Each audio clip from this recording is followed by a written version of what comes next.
In Japan, in the devastation and aftermath of World War II, the American occupation and the subsequent westernization of Japanese culture, artists struggled to figure out, to make sense of these overwhelming changes in everyday life, new ways to think and act, just to eat, just to dress, to move, to resist.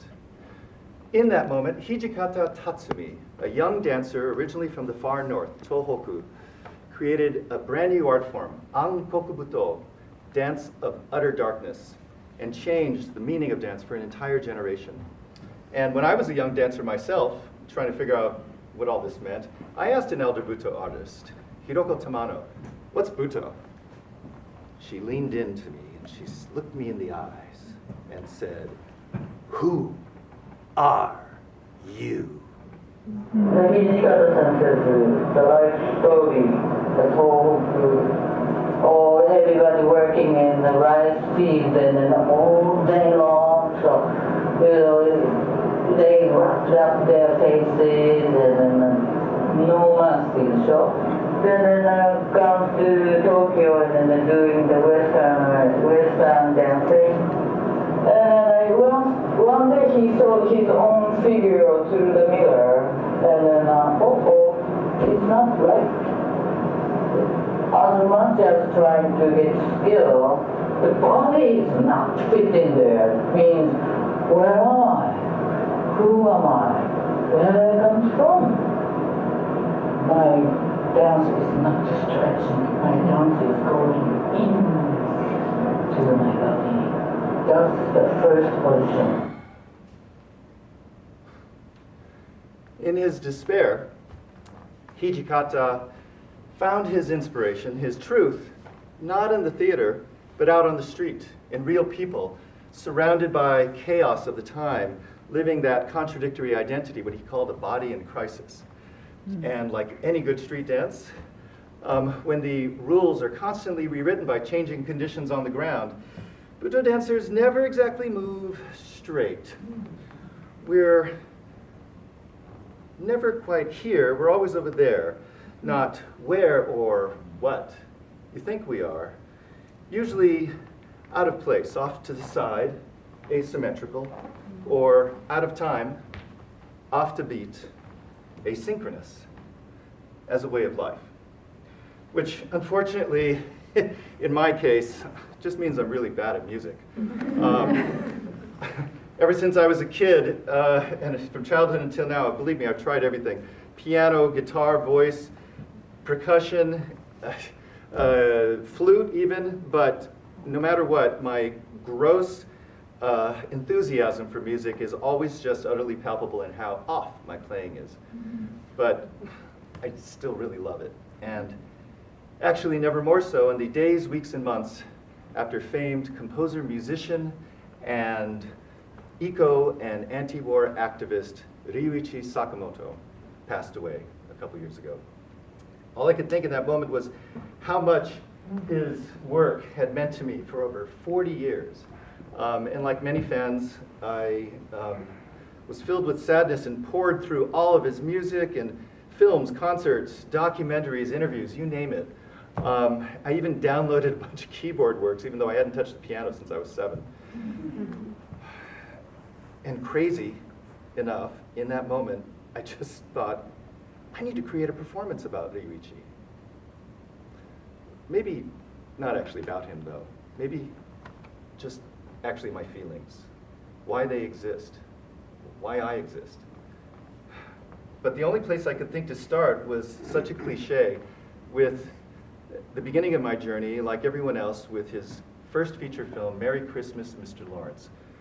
I don't remember the exact moment or year I first saw it, but in the decades since, what I do know is at random moments, people I encounter on the street or images I'll photograph will cause my mind to recall certain moments in the film.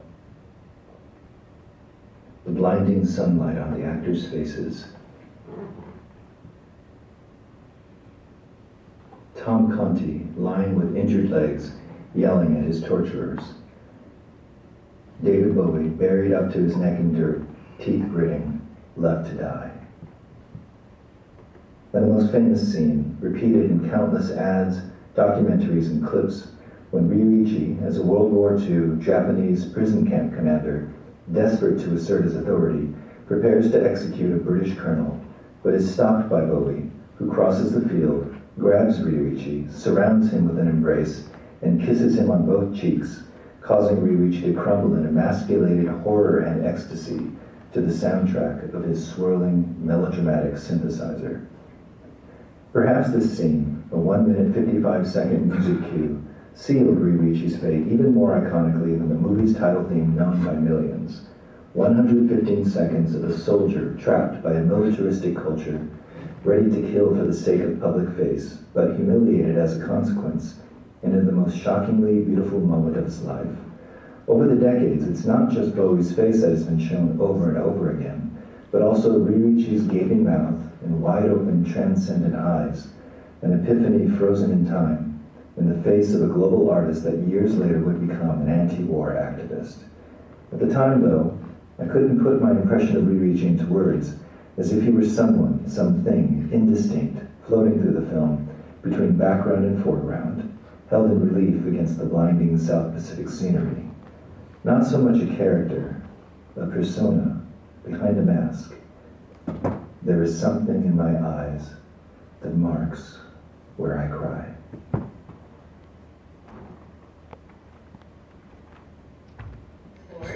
3. Date of birth, place of birth. 4. Present address. 5. Last two addresses at which you lived 3 months or more. Exclude residence at relocation center and at assembly center. 6. Sex. Height. Weight. 7. Are you a registered voter? Year first registered. Where? Party? 8. Marital status. Citizenship of wife. Race of wife. 9. Father's name. Birthplace. Occupation. 10. Mother's name. Birthplace. Occupation. 11. Relatives in the United States. If in military service, indicate whether a selectee or volunteer. 12. Relatives in Japan. 13. Education. Name. Place. Years of attendance. Kindergarten. Grade school. Japanese language school. High school. Junior college, college, or university. Type of military training, such as ROTC or Gunji Kairen. 14. Foreign travel. Give dates, where, how, for whom, with whom, and reasons therefore. 15. Employment. Give employers' names and kind of business, addresses, and dates from 1935 to date. 16. Religion. Membership in religious groups. 17. Membership in organizations, clubs, societies, associations, etc. Give name, kind of organization, and dates of membership. 18. Knowledge of foreign languages. A. Japanese. B. Other. Specify. 19. Sports and hobbies. 20. List 5 references, other than relatives or former employers, giving address, occupation, and number of years known. 21. Have you ever been convicted by a court of a criminal offense, other than a minor traffic violation? Offense. When? What court? Sentence. 22. Give details on any foreign investments. A. Accounts in foreign banks. B. Investments in foreign companies. C. Do you have a safe deposit box in a foreign country? What country? Date acquired. Contents. 23. List contributions you have made to any society, organization, or club. 24. List magazines and newspapers to which you have subscribed or have customarily read. 25. To the best of your knowledge, was your birth ever registered with any Japanese governmental agency for the purpose of establishing a claim to Japanese citizenship? If so registered, have you applied for cancellation of such registration? 26. Have you ever applied for repatriation to Japan? 27. Are you willing to serve in the armed forces of the United States on combat duty, wherever ordered? 28. Will you swear unqualified allegiance to the United States of America and faithfully defend the United States from any or all attack by foreign or domestic forces, and forswear any form of allegiance or obedience to the Japanese Emperor or any other foreign government, power, or organization? Date. Signature.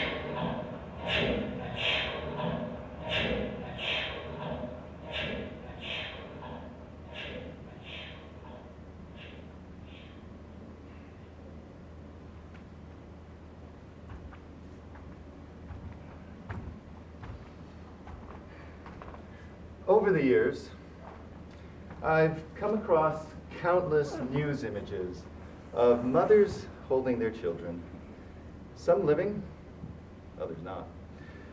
And they usually cite the locations of some of these images, often the names of camps. And each time I used to think, where have I seen this before? Until I realized I've always seen it.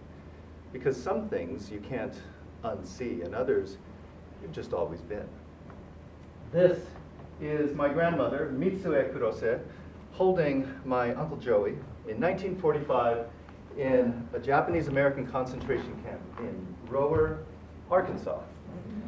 This is my other grandmother, Jane Sakamoto, holding my father, also Michael, in 1944 in Manzanar concentration camp, just south of Independence, California. When I hug my father, I'm holding a body that was born to 2 U.S. citizens incarcerated with over 125,000 others who looked like them. One of those thousands was my great-grandfather, Kaku Yutaro, who held me in this photo from 1970, the same year of my first favorite song, Three Dog Nights, Joy to the World. Yeah. Like I said, I love music, and I always think about people's songs, the ones that make them them, that are based on some moment or feeling in their life so profound that they can never get over it. Like me, for example. Growing up around people like this, it's no wonder I first fell in love with a song that just wanted everyone to be happy. And I wonder what Grandpa Kaku's favorite song was. Maybe a serenade to Masu, his wife of 51 years. Or maybe a jaunty folk tune about being a tradesman because he was a 4-time successful entrepreneur.